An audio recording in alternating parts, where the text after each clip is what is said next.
is the reward, right? The way you think about the afterward. So, the job application process most often should start from your mind. The way you give value to it is the way you get the result. Now, you will see a lot of people, they would definitely not stress in the process. And even if they apply for very few positions, they still get the opportunity to get interviews. But then you probably might be doing 150 a day and putting a lot of stress in there, and you're still not getting the result. Okay, apart from the fact that common issues that might make you not stand out, but we want to assume that you have everything right, which should warrant that you get an interview. So the question is, why aren't you getting that interview? The first problem which you want to identify is, are you invested in the process? Invested in the process simply means that you need to plan to apply. You need to plan to apply. Now, you agree with me that you will only plan when you know that it's important. If not important, I get up in the morning, I start applying, and then when I'm tired, I leave. But if I have planned to do, let's say, 10, 15 today, and I set a particular time to do that, it's altogether a different ball energy. It's altogether a different ball energy. Now, that's the foundation a lot of people meet. Right. Now, let's assume that you got the foundation right. Getting the foundation right is that you actually take time to plan your applications. You actually take it, list out the time you're applying per day. That is the first thing everyone should be doing. Don't apply randomly. Set times to apply. I'm gonna apply, let's say, by 5 a.m., by 12 midday, by 3 p.m. Now that takes us also to the next question, like, what is the best time to actually apply? What is the best time to actually apply that you position yourself to get the maximum amount of result? Okay. The There are three key moments you should be applying during the day. First, early in the morning, before the recruiters get on seat and start looking at what applications they have. Secondly, around midday, also it's a good time. And then thirdly, towards the close of the day, around 3 p.m. or so. Right. So these are three peak period. What are the three peak period? Whenever anyone get in the office, they check their emails, they want to see what they come up new for recruiters, they want to see the applications, they sort them out. Now, when they go for lunch and they're coming back, they also do the same thing. They try to, before the close of the day, they need to plan their next day. So they also take time to go through their emails, see if they need to call anybody and all of that. Right. So those are the best time to apply. Now let's pull back to the most valuable strategy you want to put in place in order to put yourself on the top list of candidates. Now, for many people, you agree with me that if someone send you an instant message on any social media platform, if someone send you an instant message on any social media platform, what is the first thing you do? You check their profile, right? You want to check their profile. Who is this? You want to probably scroll through their feed to see who they're connected to and all of that. Very important. Beyond you just having a good resume, you need to have a very powerful social media presence. This is where a lot of people miss it. They don't pay attention to their so when I talk about social media presence here, I'm talking about LinkedIn, right? Our professional social media card is LinkedIn. So when often recruiter receive resumes, one of the first thing they want to do is that they check you out on LinkedIn. They want to see if you're ready. They want to see if your resume actually reflect what you say you are. Right. And if your resume actually reflect what you say you are, you stand a very high chance. In most of the cases, I've had so many recruiters reach out to me from LinkedIn and like, oh, we have this opportunity, we have this opportunity, we have this opportunity. Now, They're reaching out from you from LinkedIn based on what they have seen as your activity. You will agree with me that if someone stumble on any of my video, which I'm talking about Scrum, or we discussing a couple of concepts, they don't need a second validation to actually see if I know exactly what I'm talking about, right? That, but I'm not saying you're supposed to do the same thing. Now, there are a couple of strategy I'm going to teach you on how you can optimize your social media profile or your LinkedIn profile in such a way that if they're looking for someone with a title of a Scrum Master, you should pull out.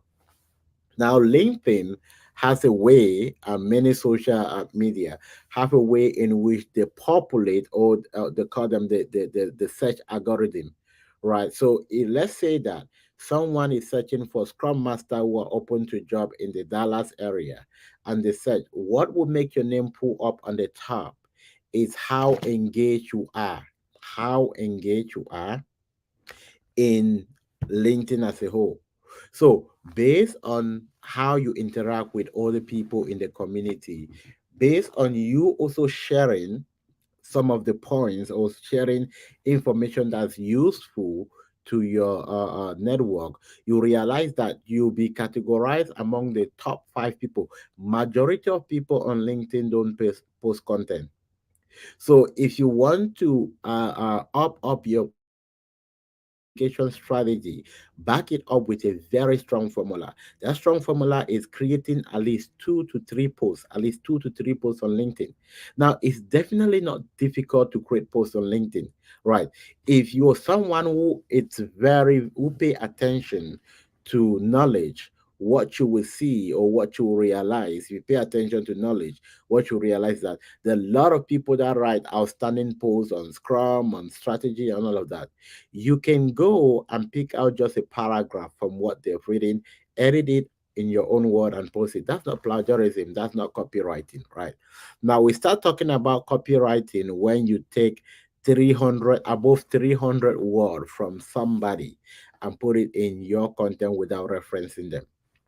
But if I, let's say, do a video like this and you take down your points from my video and create content on your page, I don't have copyright over that, right? If I write a post or I write an article and you go in the article and take one of those points and edit it based on, I don't have copyright over that. So it's very easy to create content this day. I'm not going to suggest that you use AI or ChatGPT. If you use ChatGPT for any reason, it's very good in creating content.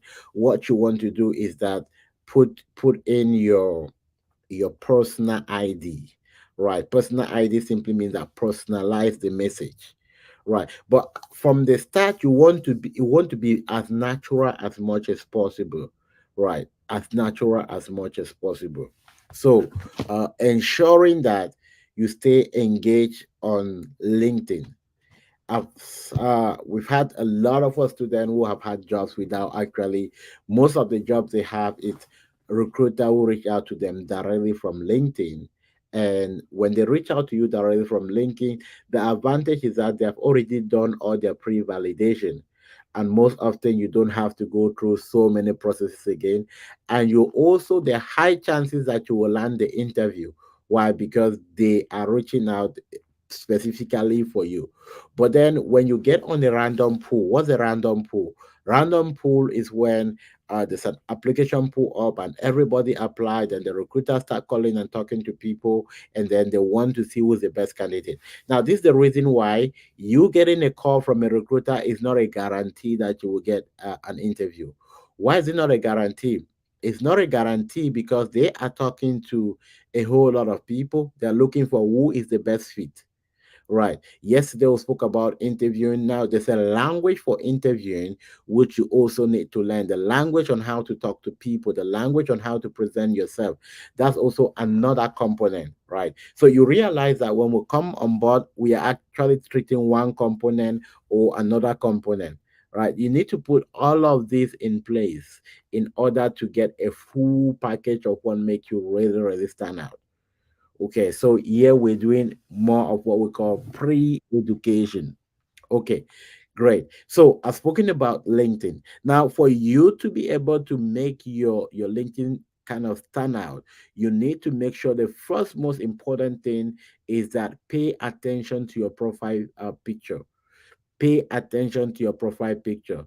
If I click on your LinkedIn profile and your profile picture doesn't give me a professional look, there's high indication that I probably will go for someone who is more organized, right? It speaks a lot about you. You cannot be in the space of leadership and afford not to be professional. You cannot be, because especially as a scrum master, you are a leader, you are a coach, so you are an example. So if you want to kind of look at what a professional profile picture should look at, it should be like, the first thing I advise for every professional picture, it should be on a neutral background. It should be, if you know exactly what a passport photo is, right? They give you specification. They said, okay, you need to be at least from the shoulder or chest level up, right? So there's a lot of attention on that. That alone can eliminate you from the process. So you want to ensure that it stands out. Secondly, look at those who have outstanding profile. You can go to my profile. There are a couple of other of my coaches' profile I could also recommend. Click there, see the way they classify their profile, see the type of stuff that in their profile. Try to use that in order to also build your own profile. Look at those who are making waves in there. What makes them actually stand out, and how can you leverage from that point to also stand out? Very important. So you need to pay attention to this. So it's very important. That is a very powerful point, so that you maximize every opportunity. Now, the second thing you want to do in order to uh, um, level up on your job application strategy, what you should apply should not only be what is posted online or what is advertised. What is advertised actually, which people can have access to, there are less than 50% of job advertised. And with all due respect, most of the cases, the jobs that are advertised most often are already filled. Trust me. The job that I advertise most often are already filled. So sometimes you might be applying, you're not getting an interview, you feel like there's something wrong with you. No, there's nothing wrong with you. Most of the jobs that are advertised are already filled up. Right. Why do they still put it up even when they're already filled up? Now, we have what is called compliance for every company, which means that you need to provide equal opportunity. So, if I'm a potential employer, and let's say I have two positions, even if I'm giving those positions to my internal candidate, I need to be able to show proof that this position was advertised online. It was here for this number of period, and this is the number of people who applied, this is the number of people who interviewed, and this is how we selected. So that's a transparency rule for every company, and when they do their check, they want to make sure that they are doing that. So every company try as much as possible to do that. But what you don't have control over is who they decide to pick. It depends on them, right? So also pay attention to make sure that it's not the fact that you see a position and apply doesn't mean that that position is actually available. So, what is the other strategy then in order to bridge this gap to make sure that you are multiplying your chances? So, for you to multiply your chances, very important trick. You want to write it down. Go on your use your Google, yes, go on Google and type top 100 companies in my communities or near me hiring scrum masters. Now you are going to see this company pull up, like companies that are hiring scrum masters. So when you write this company down, document them. Now go to their career portal and try as much as possible and see what are the positions they're advertising. Right. Most of them will only advertise on their profile. Why? Because it costs a lot for them to also list through third party. They need to pay money. They don't advertise on third party for free. You don't just get in and start putting on Dice and other platform for free. It costs them money, right? So, many companies that are also potential employer don't want to go through that. So they just post it on their profile.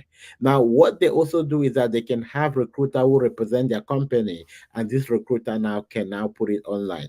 And sometime by the time recruiters also put it online, it is taking about 2 or 3 or 4 days to get online. So you're saying the information when it's already late and you feel like, oh, I'm the top candidate. No, you're not the top candidate.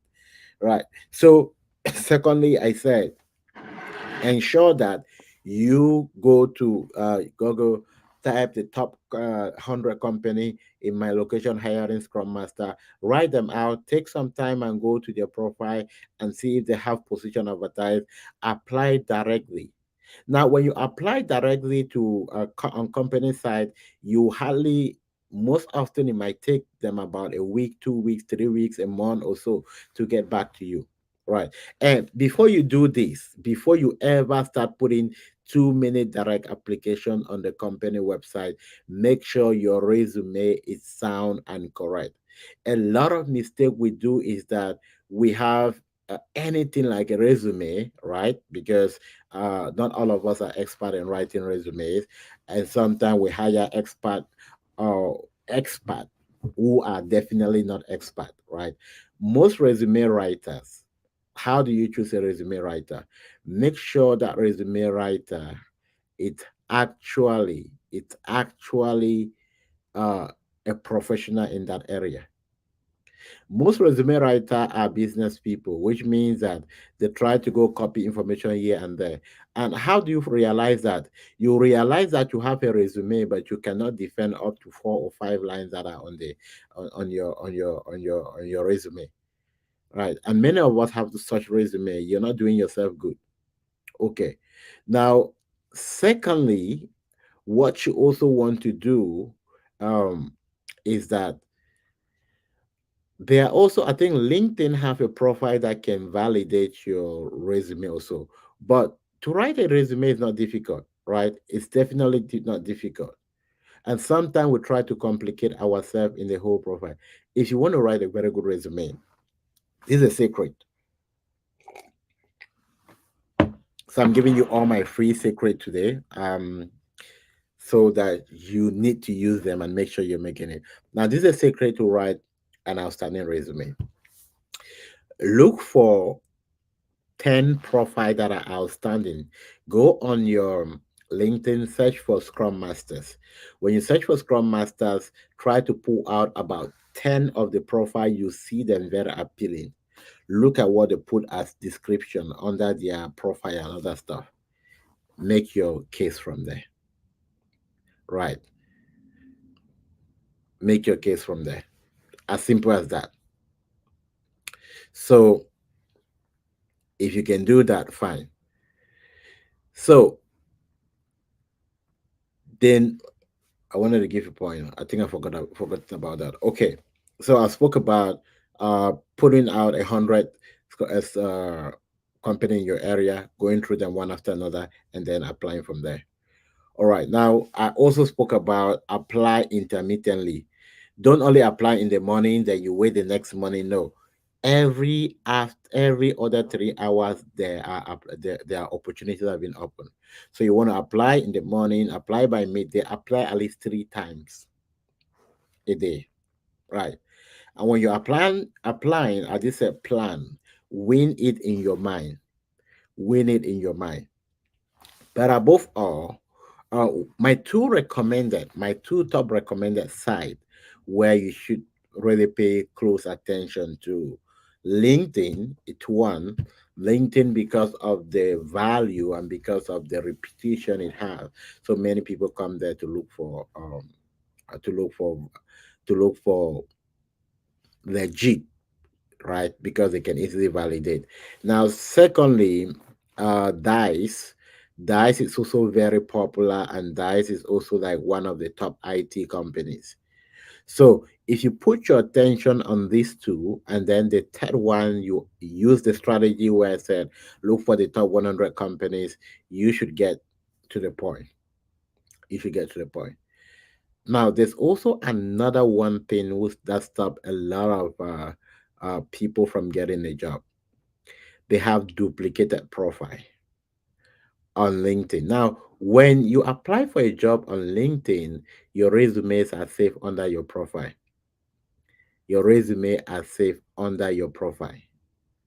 Right. So let's say that you there's a resume you use in 2014, and then you come today and you start applying. That resume is still visible to recruiters. So that is why they can check your profile and they're seeing about five different resumes, and then you're wondering what it's making you not to get a job. So the way to sort that out is that if you go on LinkedIn and click on jobs, if you go on LinkedIn, then click on jobs and click on application setting, you'll be able to see how many resumes you have. On LinkedIn, click on jobs, click on application setting. You should be able to see how many resumes you have under there. So what you want to do is that you want to you want to turn off the sign that says save, share your resume data with all recruiters. You want to turn that off, right? And then, obviously, I also recommend that, except you're very confident that your resume is not going to change anytime soon, also turn off save upload resume and answer to application question.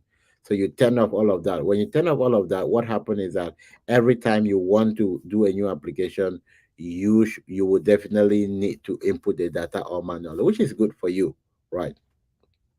Okay, so I think I've been talking for a while. I want to take a couple of questions. So go ahead and put your questions on the chat box if you have any questions for me while we wrap up for today session.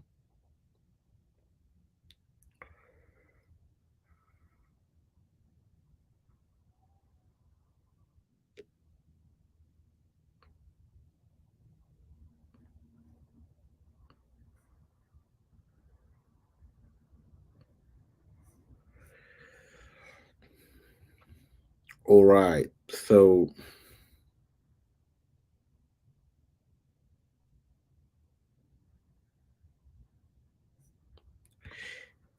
and David says we're hiring for various positions at Discover Credit Card. So you can go check that out and good luck to everybody who is applying for that, right? And a very important technique when you want to apply, make sure that you tell yourself you're going to be the only candidate who is selected. Very important. All right. So 40 interview questions for Scrum Masters. Okay, I think yeah, there are quite a lot of questions and answer on my YouTube page, which people can access, right? But one of the best thing that will happen for you is when you look at questions on YouTube or on any platform, questions and answer, try to rewrite your own version. Try to ask the same question, rewrite your own version with your case studies. That's the easiest way to stay on top of your game. All right, please.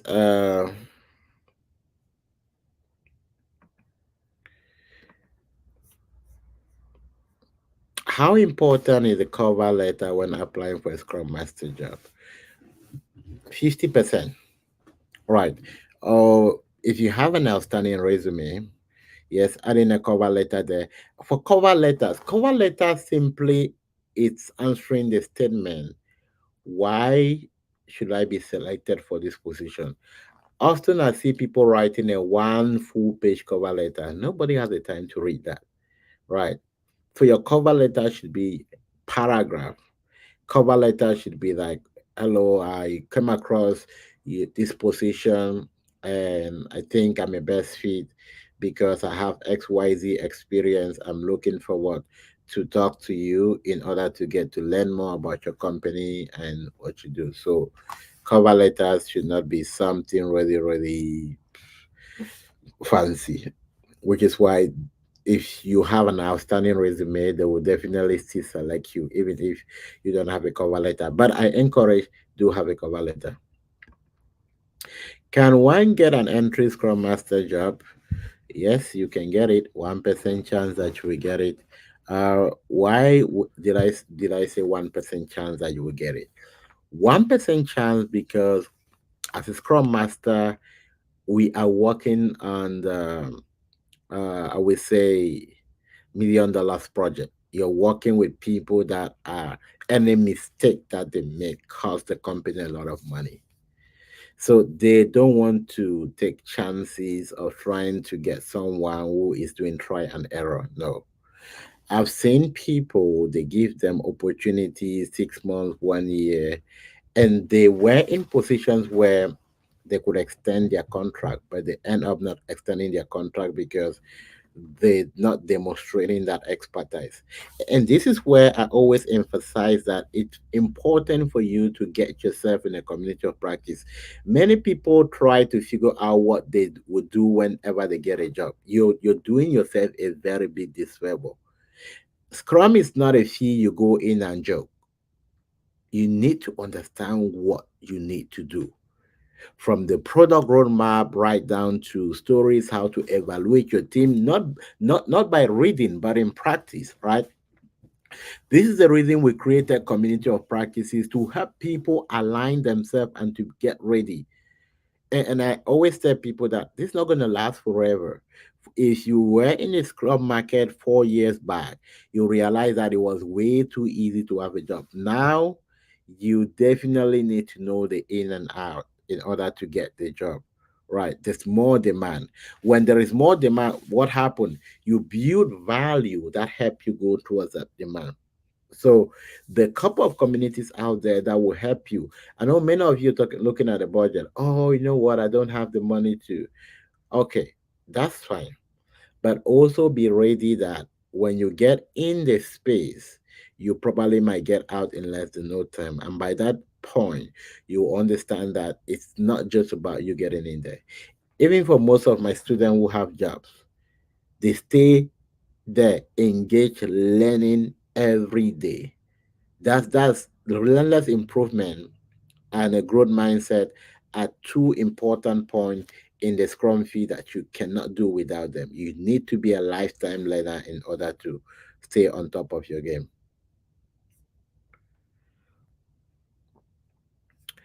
Sandra, your university background, it doesn't matter where you got your degree from, you're still valid. It's still okay. Yeah. There are no preferences to say, okay, maybe you have to come from A or B.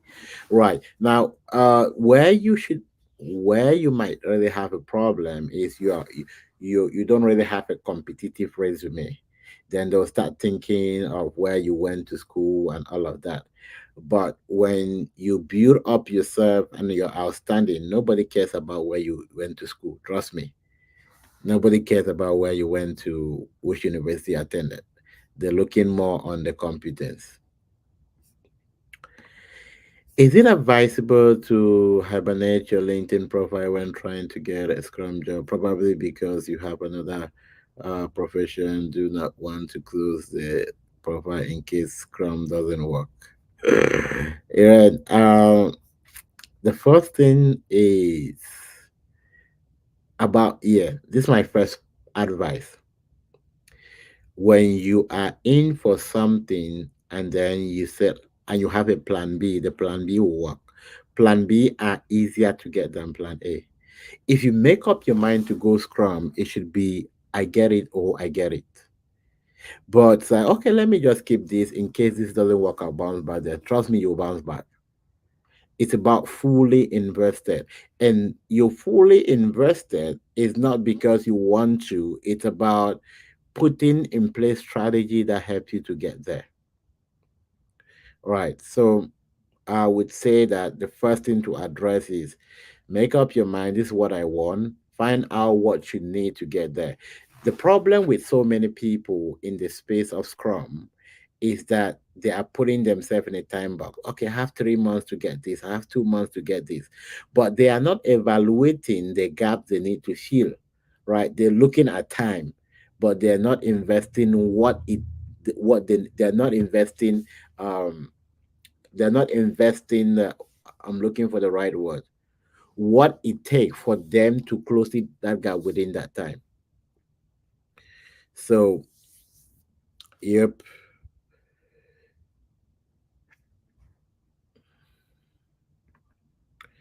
What can you look out in a resume to term outstanding one? Okay, outstanding resume. Common mistake a lot of people make in a resume. Number one, their summary is about one page. Like the career summary is about one page. That's a very big mistake. Right. You cannot write a 3 page document and a summary for that 3 page document is already one page. There's already a very big problem there. Right. So you want to ensure that your summary is a 3 point, maximum 4 point bullet. One, capture your overall experience. Second, capture your Scrum experience. Third, capture your leadership experience. Point final. Secondly, your resume should have a lot of white space. What do I mean by white space? I should not struggle to try to figure out, like, I see a lot of people put stuff on the side and put so many stuff. If I cannot go through your resume and capture what I need within 30 seconds, then I'm going to bypass it. Secondly, an outstanding resume. For every point that you put on your resume, we recommend a maximum of 10 bullet points. For those who have 13, 14, you realize that you're repeating. So that's already an indication to tell us that you're not concise. You cannot summarize information and give us what we need. Right. If you have less than 10 years of work experience, your resume should definitely not exceed 2 or 3 pages. So if you have a long resume, 5 pages, it's already. Some companies are very strict on 2 pages. Give us what we need. The first, your most recent work experience should carry majority of the point. After that, maximum 5 points. For the rest of the more you're going down, the more you're reducing the points. Right. So outstanding resume. I'm also very much interested in looking at your career profile. Right. Let's say I go through your resume, I see you were a business analyst, and then you move to accountant, and then you come back to herd, and then you go to, let's say, quality, or QA or testing, then you come back to Scrum. It's already an indication that you definitely don't have a career path. So I want to be able to see a clear transition to, like, oh, you have an outstanding background. You have been in this, and I could see correlation among them. Right. Now, a very big pattern mistake, right? That this might just be my point of view, but I think it's very important. You are looking for a leadership position. Scrum is purely leadership. And then you have a master in nursing. Okay, if you have a master in nursing or you're a nurse practitioner, and these are two different fields from Scrum, right? They're completely parallel. Why should I hire someone with uh, a background in nursing to come work with IT people, right? Except you you were in a leadership field. So there are also some certain, you have a good resume, but then when I look at your education background, it doesn't correlate with what you are putting on your resume. These are very a silly mistake we also do that keeps us away from getting a job. So if one is coming from a different profession and want to get into Scrum, is it advisable to? Okay, I think I answered this question already. Okay, hello, Mr. Rodolph. How are you doing, sir? What is your take about companies or recruiters making application to sign a right to represent? Yeah, they do that because they need to protect their interests and they need to protect the interests of the company they're representing, right? So It's what they call compliance. For us to comply with the laws and every stuff, they need to do that. So you sign a right to represent so that they talk to you, they negotiate. This simply means that even if the company is paying them, let's say $200 an hour, and you accept to take $30 an hour, if you get into the company and you notice that the company is doing that, you cannot come back to them and tell them that, oh no, because I realize my end company is paying me this, you have to give me this. No, no. So they do that to protect themselves. So you need to know your what. That's why you need to know your what. If it's not your what, don't go in for it. You can, yeah. So it's about contracting and working relationship.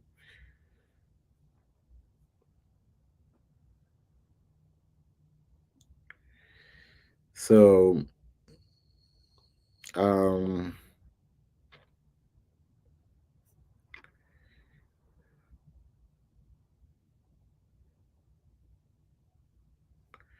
all right. Do you have to forget about all previous leadership position, focus on Scrum principles and application, being a teacher and senior security manager for our?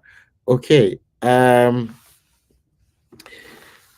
You can tell her this. You can tell her this to align on Scrum, but nobody's interested that you're being a teacher. How does it relate to Scrum? How does it help us if you're coming in as a Scrum Master? That's what we want to see. We're not interested if you work as a, I don't know, like a data expert in ABC. We are more interested in how does it align to what we want to see. We more it's result oriented. If you can show us how these align. Now, why is it very important? Your resume has a voice on its own, which is different from your own voice. So when I look at your resume, I want to decide if this is someone I want to talk to. So you might have all of this beautiful information that you'll be able to explain to me. But in a nutshell, I'm not giving you the opportunity because the voice from your resume has already told me that this is not the right candidate. Right. So we have all of this beautiful experience behind the scene, but we need to be conscious of the fact that the resume is a voice on its own. So now this is my definition of resume. A resume is just putting your best foot out so that someone can say, yes, I want this person. Now, what do people do to seek attention? What do people do to seek attention? They try as much as possible to mimic the environment or to mimic the characteristic or to mimic what the person is looking for. In that case, they get noticed. So your resume writing is not like trying to be straight jacketedness and all of that. No, it's about tailoring yourself to ensure that the person you want the attention can pick you out and they can have a conversation with you. It's at the point of conversation where you're able to make your point, right?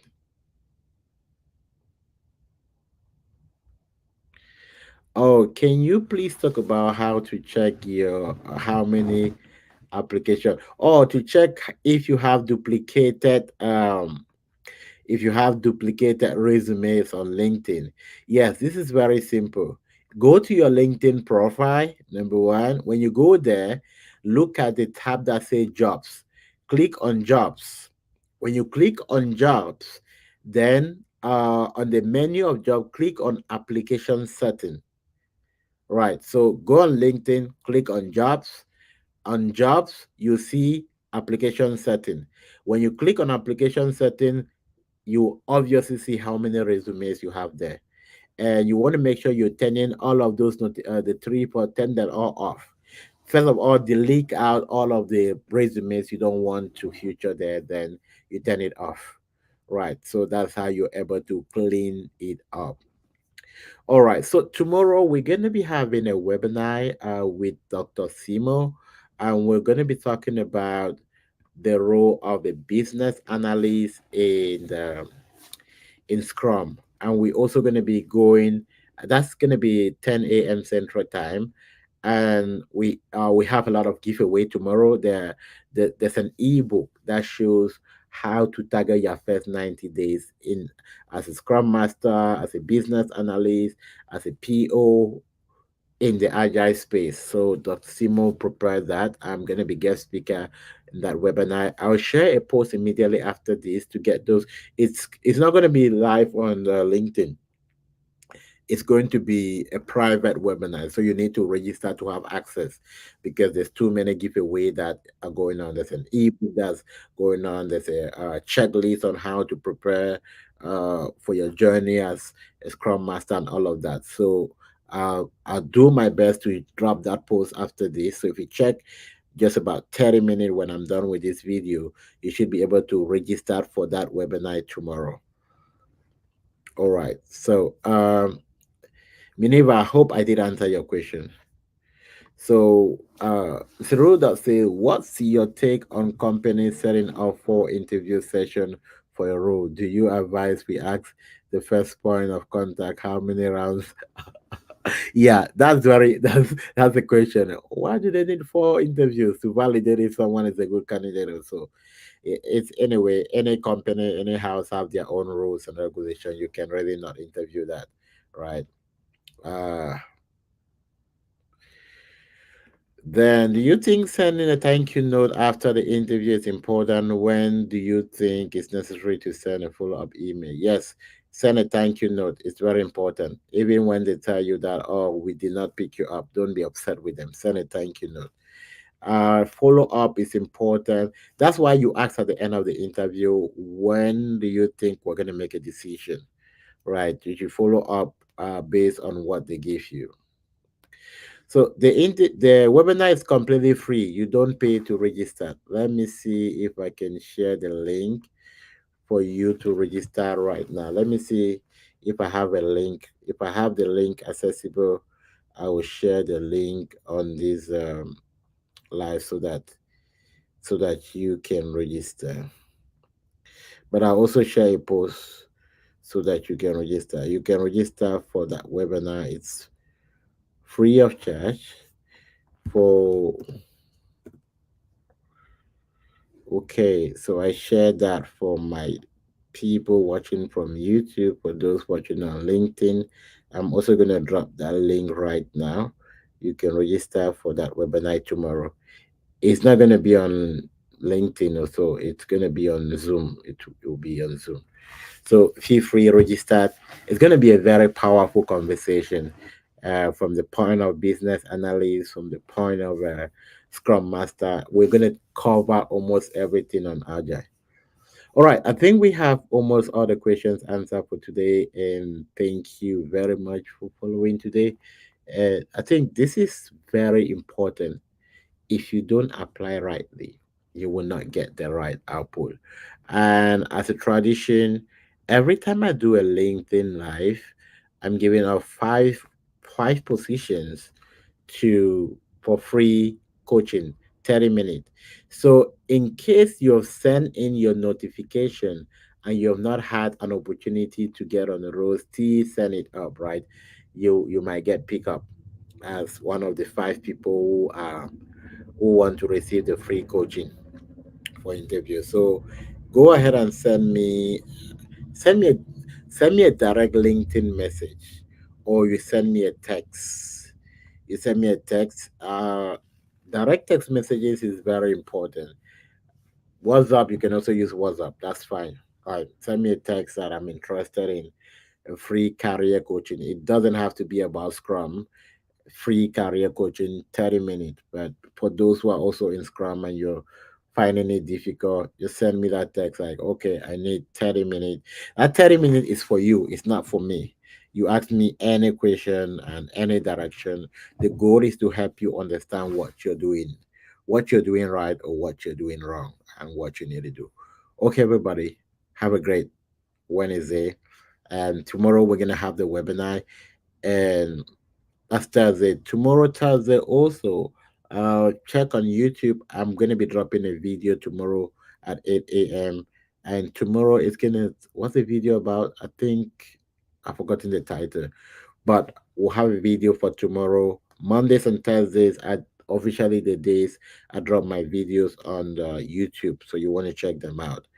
Tuesdays and Wednesday we do LinkedIn Live, and sometimes Saturday I might do LinkedIn Live as well. Weekends, I know a lot of people are free on weekend, but I'm still gonna decide on that. But I'll see you in the next video. Have a great week.